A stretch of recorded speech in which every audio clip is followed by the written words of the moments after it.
ሚያዝያ 5 ዕለታዊ ዜናችን በእንግሊዝ ፕሪሚየር ሊግ የማንቸስተር ዩናይትድ ሽንፈት እንዲሁም በዱባይ ከሞት የተረፉት ኢትዮጵያውያንና 11 ቢሊዮን ብር በዓመት ያስፈልገኛል ያለው የአዲስ አበባ ዩኒቨርሲቲ እንዲሁም ሌሎች ዜናዎችን ይዘናል። እስከ መጨረሻው ድረስ ይከታተሉ። ሰብስክራይብ፣ ላይክ እና ሼር በማድረግ በየዕለቱ የሚኖሩ ዜናዎችን ተከታተሉ። የሆሳዕና በዓል በተለያዩ የሀገራችን አካባቢዎች በኢትዮጵያ ኦርቶዶክስ ተዋሕዶና በኢትዮጵያ ካቶሊክ እምነት ተከታዮች ዘንድ ተከብሮ ውሏል። የዛሬው እሁድ የአብይ ጾም የመጨረሻው እሁድ ነው። የሆሳዕና በዓል ኢየሱስ ክርስቶስ በተናቀችው የአህያ ውርንጭላ ላይ ተቀምጦ ትሕትና ታየበትና ወደ ኢየሩሳሌም ሲያቀና ሕፃናት ሆሳዕና በአርያም በማለት ኢየሱስ ክርስቶስን መቀበላቸው የሚታወስበት ነው።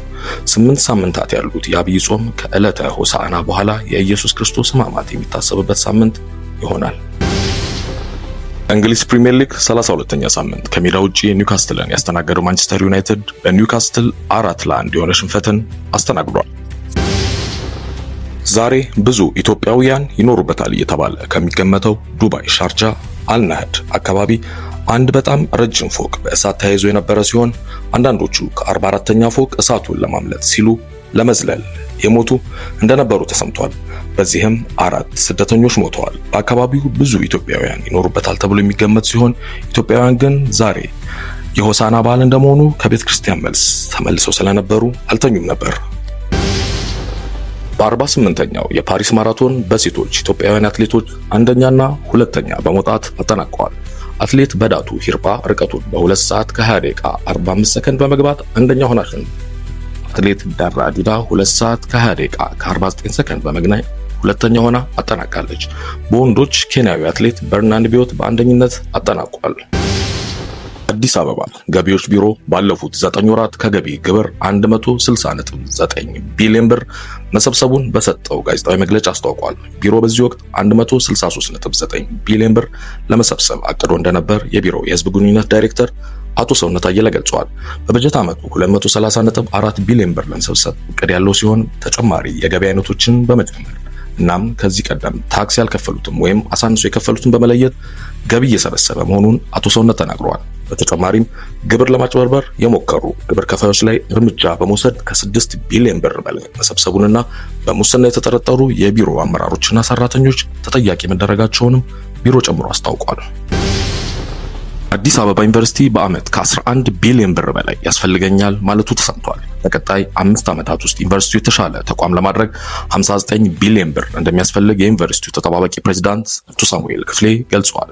በዓመት በመንግስት 4 ቢሊዮን ብር የተመደበለት ይህ አንጋፋ ተቋም ከራሱ 1 ቢሊዮን ብር በዓመት ገቢ እንደሚያገኝም ተናግረዋል። የገንዘቡ አለመመጣጠን ለትምህርት ለምርምርና ለስራ ምቹ አካባቢን ለመፍጠር ዩኒቨርሲቲው የሚያደርገውን ጥረት እየፈተነው መሆኑንም ተናግረዋል። ዛሬ ማለዳ ሩሲያ በዩክሬን ላይ የሚሳኤል ጥቃት ማድረሷ ታውቋል። በጥቃቱም 2 ህጻናትን ጨምሮ 30 ሰዎች ህይወታቸው አልፏል። በምስራቃዊ ዩክሬን የተፈጸመው የባሊስቲክ ሚሳኤል ጥቃት 84 ሰዎች መቁሰላቸውን ተሰምቷል። ጥቃቱን ተከትሎ የዩክሬኑ ፕሬዝዳንት ቭላዲሚር ዘለንስኪ የሩሲያውን ጥቃት ካወገዙ በኋላ ዓለም አቀፉ ማህበረሰብ በሞስኮ ላይ ጫና እንዲፈጠር ተናግረዋል። በምስራቃዊ ዩክሬን ሱሚ ግዛት የተፈጸመው ጥቃት አስከፊ ነው ሲሉ የዩክሬን ሀገር ውስጥ ሚኒስተር ኢሆር ክሉሚንኮቭ ገልጸዋል። በኩርስክ ግዛት አቅራቢያ ሱሚ የደረሰው አዲስ ጥቃት ሞስኮና ኪየቭ ወደ ተኩስ አቁም ስምምነት እንዳይደርሱ እንቅፋት ሊሆን እንደሚችል የፖለቲካ ተንታኞች እየተናገሩ ይገኛሉ። የኩርስክ ግዛት የሩሲያና ዩክሬን ወታደሮች ለብዙ ወራት ከባድ ውጊያ የሚያደርጉባት ስትራቴጂካዊ ግዛት እንደሆነችም ይታወቃል። በመቄዶንያ የአረጋውያንና የአእምሮ ህሙማን መርጃ ማዕከል ቀደምት ተገልጋይ የነበረው የጌዲዮን ሙላቱ ስርዓተ ቀብር መቄዶንያ የአረጋውያንና የአእምሮ ህሙማን መርጃ ማዕከል ፊት ለፊት በሚገኘው አያት መድኃኔዓለም ቤተክርስቲያን ዛሬ ተፈጽሟል። በስርዓተ ቀብሩ ላይ የመቄዶንያ የአረጋውያንና የአእምሮ ህሙማን መርጃ ማዕከል መስራች እና ዋና ስራ አስኪያጅ ዶክተር ቢኒያም በለጠን ጨምሮ የማዕከሉ አረጋውያን እንዲሁም ወዳጆቹ ተገኝተዋል። ጌዲዮን በትልልቅ ሆስፒታሎች የልብ ህክምና ሲደረግለት የነበረ ሲሆን በጥቁር አንበሳ ስፔሻላይዝድ ሆስፒታል በድንገተኛ ህክምና ክፍል ተኝቶ ልዩ ክትትል የተደረገለት በትላንትናው ዕለት ሚያዝያ 4 2017 ዓ.ም በህክምና ላይ ያለ በ37 ዓመቱ ከዚህ ዓለም በሞት መለየቱ ይታወቃል።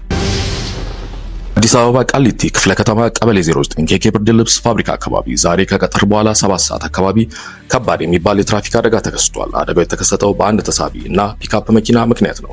የፒካፕ መኪናው ከመንገድ ወጥቶ ቤት ውስጥም ገብቷል። ተሳቢ መኪናው ደግሞ መንገድ ስቶ በተከለለ የአረንጓዴ ስፍራ ላይ ተገልብጦ ገብቷል። ሁለቱ መኪኖች እርስ በራስ ሊጋጩ ሲሉ በወሰዱት ቅጽበታዊ ምላሽ ወደ ተለያየ አቅጣጫ የሄደው ጉዳት ማድረሳቸውን በአካባቢው የነበሩ ነዋሪዎች ተናግረዋል። በአካባቢው ያለ የትራፊክ ፖሊስ ጉዳዩን በተመለከተ ዝርዝር መንስኤውን እያጣራ መሆኑንም ገልጿል። በአደጋው በሰው ላይ የደረሰ ጉዳት የሌለ ቢሆንም በንብረት ላይ ግን ለጊዜው ግምቱ ያልታወቀ ጉዳት ደርሷል።